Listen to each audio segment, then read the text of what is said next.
दोस्तों नमस्कार। सत्यप्रिय दलित शोषित वनवासी समाज पार्टी से आज तारीख 27/10/2025 तो मेरठ में सेंट्रल मार्केट की बिल्डिंग को ध्वस्त कर दिया गया।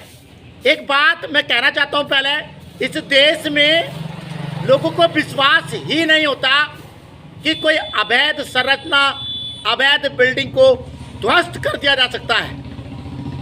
इस देश में जो परसेप्शन है यही है, सरकारी ज़मीन को कब्जा लो, नक्शा किसी चीज़ के लिए है और बिल्डिंग किसी और काम के लिए बना लो। एक मंजिला बिल्डिंग है, 20 मंजिला इमारत खड़ी करा लो और एक बार इमारत खड़ी कर दो, उसके बाद कुछ नहीं होना। ये एक सबसे बड़ी वजह है अवैध कब्जों की।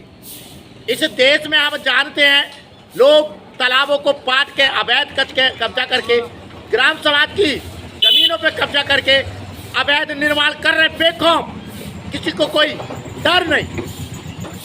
अव्वल तो शिकायतों पे कुछ कार्रवाई होती नहीं है और अगर चली गई कार्रवाई शुरू हो तो वो कोर्ट में चली गई और 40 साल तो इस कॉम्प्लेक्स के गिराने की लड़ाई में लड़ी गई, तो गिराने के लिए लड़ी गई कोर्ट में 40 साल बाद।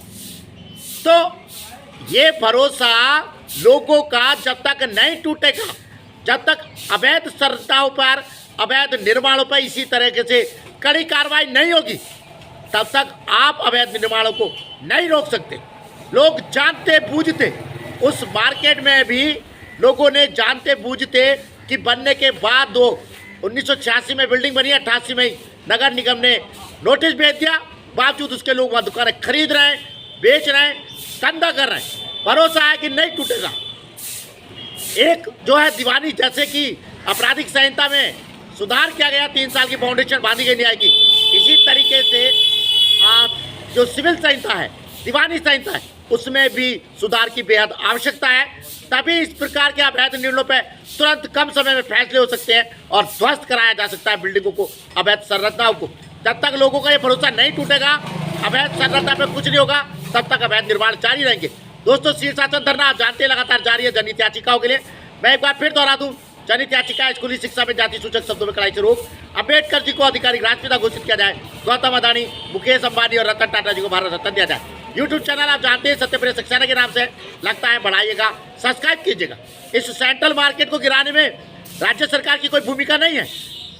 कोर्ट ने, सुप्रीम कोर्ट ने मान्य आदेश दे दिया, फाइनल फैसला हो गया तो गिराना मजबूरी है। वरना मैं आपसे सही कह रहा हूँ, बाप अगर बुलडोजर तभी चलता है जब किसी खास कारण से कोई उपद्रव, दंगा हो, कोई अपराध का आरोपी हो। वरना बाबा का जो प्रशासन है वो भी अवैध संरचनाओं पर चुप्पी मारे बैठा है और जो है हकीकत यह है, अवैध संरचनाओं को, निर्माण को